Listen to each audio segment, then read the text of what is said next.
Hey guys, T-Bull here. Today I got another look at the Nurnberg. I know a lot of people are having trouble with the ship, so I thought I'd get a couple more replays up for you, but I do want to kind of focus heavily on German shell selection.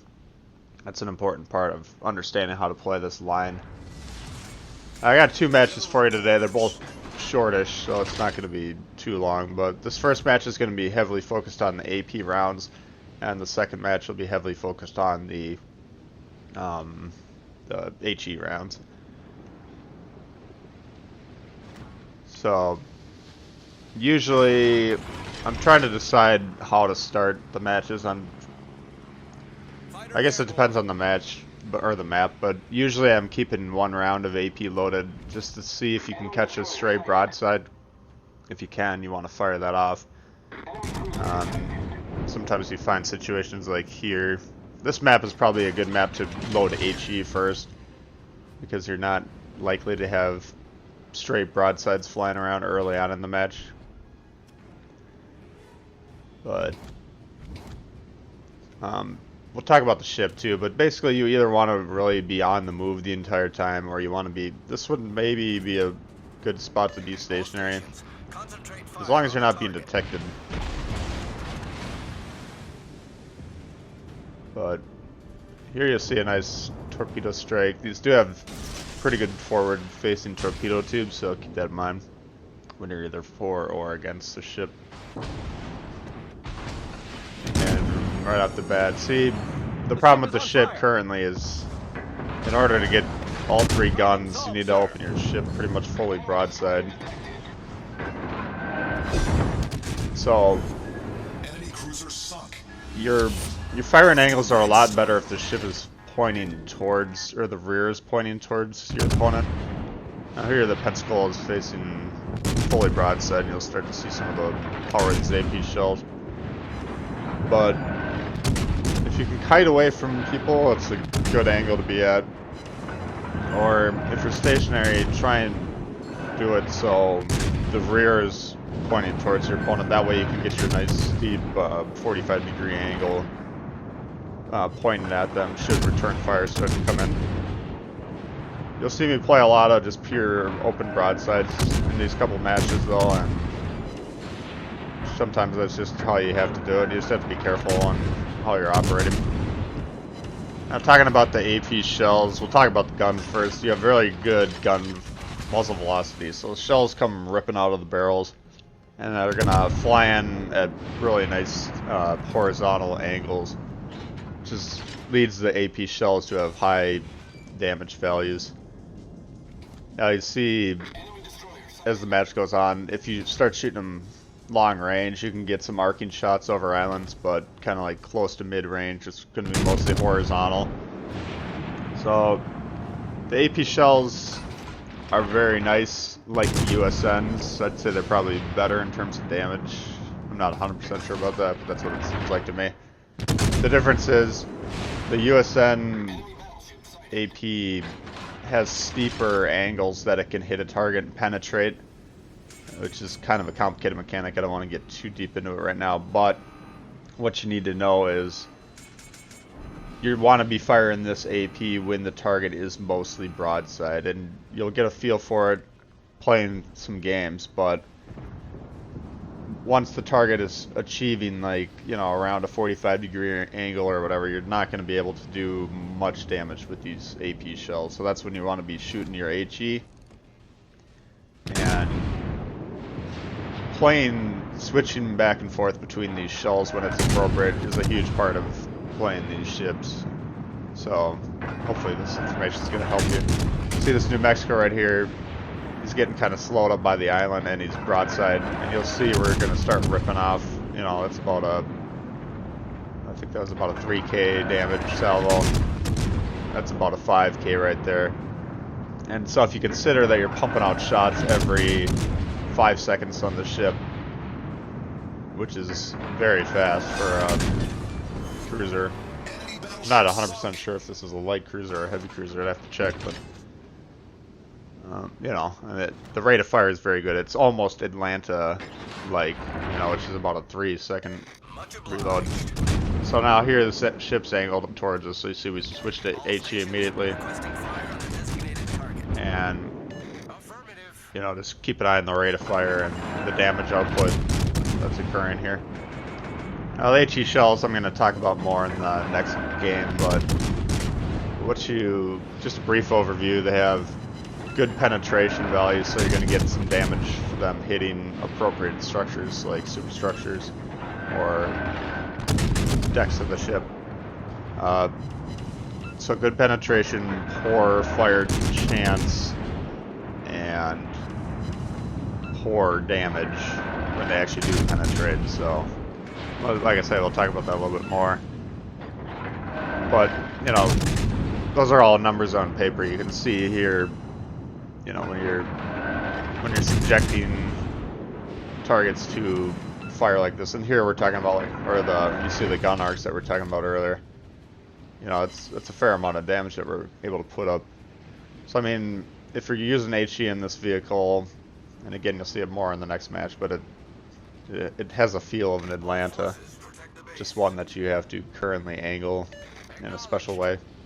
I'm still a little confused as to how this ship's supposed to play. The couple games on PC that I've watched replays of, it has better fire angles forward, but it still doesn't have great fire angles from a forward position. So I think what probably happened is they had a design in mind and then they typed in the wrong values for the numbers that determine how far the turrets can fire forward. So here's just a PSA. We're going to see us lose this match now. We're equal in ships. I really don't like losing matches that we're either equal or up on ships. It's very easy right now with how fast they can capture the base, especially if they're able to sneak a couple ships on.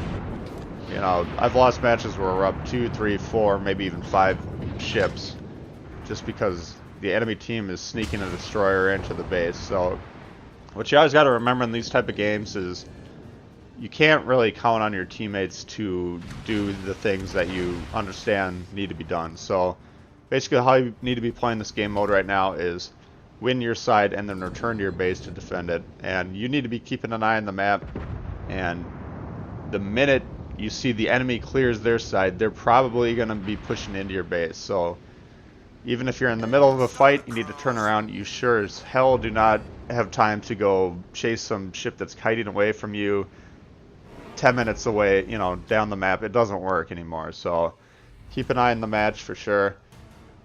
That was on me, I guess, for not doing a very good job of keeping an eye on that map, and we lost a game that I feel like we probably should have won. But that was a good look at the AP shells, I thought, anyways. And now we're going to take a look here at the HE shells.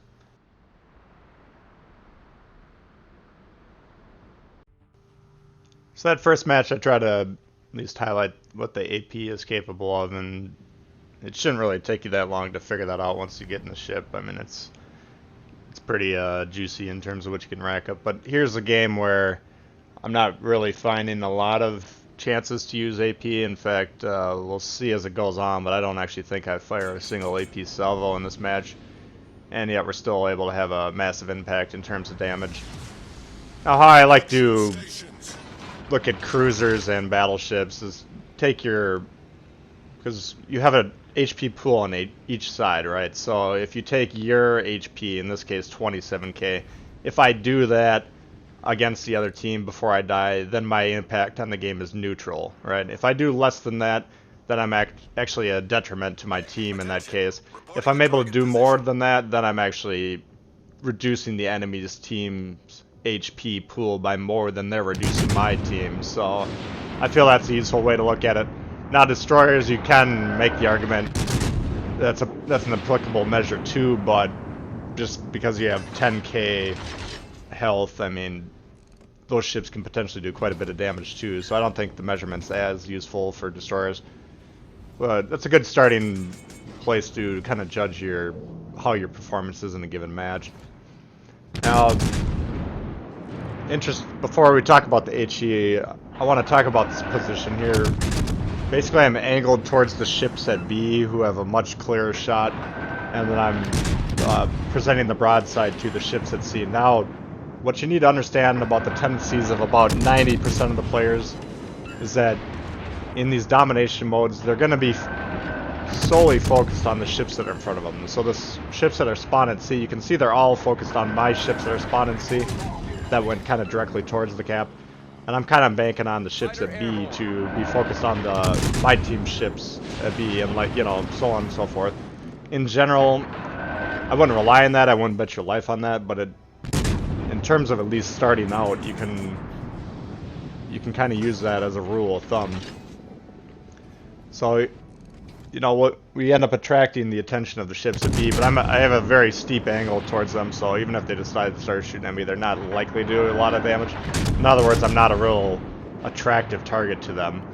You know, if they're playing how I would suggest playing and looking at the mini-map, you want to be always looking for broadside targets to your position. So if they're looking at their mini-map, they're seeing me angled directly at them, so I'm not that juicy. And these guys, they're looking at the guy, they're focused on the guys that they're directly fighting, so I'm able to get away with kind of sitting in the open like this, and what could be a risky play. You know, I mean, I could definitely be punished for this, but it's kind of a risk-reward type of deal. Now, talking about the HE specifically, I alluded to it the last match, but the HE characteristics of German, at least the cruisers, I'm not 100% sure if it's applicable to all the other ships, but they have, similar to the British HE shells, they have a relatively high chance to penetrate the surface they're landing on. So what that means is you're likely to get damage from these shells penetrating, and that's indicated by those little numbers that pop up on the screen. Anytime that happens, that means the shell's penetrating and you're scoring damage from the shell, you know, exploding. And that's not counting the fire damage. Now, the chance to set fires on these HE shells with Germany are really low comparatively. But if you have a ship like this that pumps out shells at an Atlanta-esque pace, well, I mean, the Atlanta's the same way. It has a relatively low chance to start fires, but because you're pumping out so much, so many shells in a small period of time, you're still likely to start quite a bit of fires. So you're more likely to get damage from the shells landing, which is good. That damage is lower than average, which is not so good. And the chance to set fires is low, which isn't so good. But in a ship like this, that's pumping out a lot of shells, that chance to set fires goes up because of the rate of fire. I think it's like a 6% chance, I don't know off the top of my head. But if you're landing 10 shells every, you know, let's say landing 7 shells every 5 seconds, well, multiply the chance by those and it adds up. Every 2-3 salvos you should be statistically getting a fire, so that's kind of what you need to know about these shells. Now, that was a nice torpedo dodge, I thought. But in a situation like if you've been paying attention to the match, I haven't kind of been harassed or watched by this destroyer, so I probably should be using that sonar. There's no point in, you don't take it with you when you die, so anytime you have an indication that there's a destroyer that's interested in you, it's pretty wise to be using that. Now, I'm pretty sure it's the destroyer that's sighting me. It might be the guys over to the eastern part of the map, but this would be like a nice position to look for if there wasn't, whoever spotted me is obviously complicated things, but if I can shoot these, you know, vis-a-vis this Colorado, he's not going to be able to see me shooting. It's someone else spotting, so you can see there I'm not spotted now, so I could potentially sit here, and he's not really moving that much, but because that destroyer is obviously in the neighborhood, I need to start focusing on him, or he's able to eliminate me. Because I don't see him, and because I have a quick reload, I'm just going to take that shot. And again, I should be using sonar. That's a mistake, so. But there he is right there. Now, as long as because he's back behind the island and he has to move forward to see me, I don't think he can shoot torpedoes at me. So at this point, I don't feel the need to use sonar. But had he been kind of waiting there, or you know, had he just been able to move forward a little bit and launch those torps before I got around the corner, he could have definitely eliminated me. So sonar up until I realized where he was the proper play. And again, we're just able to resume shooting this Colorado. Now going back to the penetration of the shells, for HE shells, you're generally going to be hitting superstructure or like the surface of the deck. Like if you're hitting the turret, which is heavily armored, you're not going to get penetration damage there.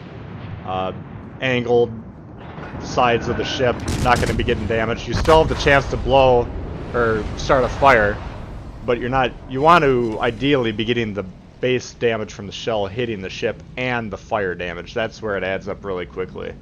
So between those two games, it's another look at the Nurnberg, which I think hopefully will help some people, but I did also want to talk about the shells, and I hope that was a good explanation for it. It's, in general, it's like any other ship. I mean, you want to be shooting AP against broadsides and HE when you don't have a broadside against destroyers, you know. But I picked those just to highlight exactly how those shells work and give myself a chance to talk about them a little more in depth. So that's it for that one. If you did enjoy the video, please hit the thumbs up. If you're new to the channel, you should consider subscribing. There's a lot of World of Warships coming all the time. Questions, comments for me, leave them below. I know I'd love to hear from you guys. And we'll see y'all later. Alright, peace.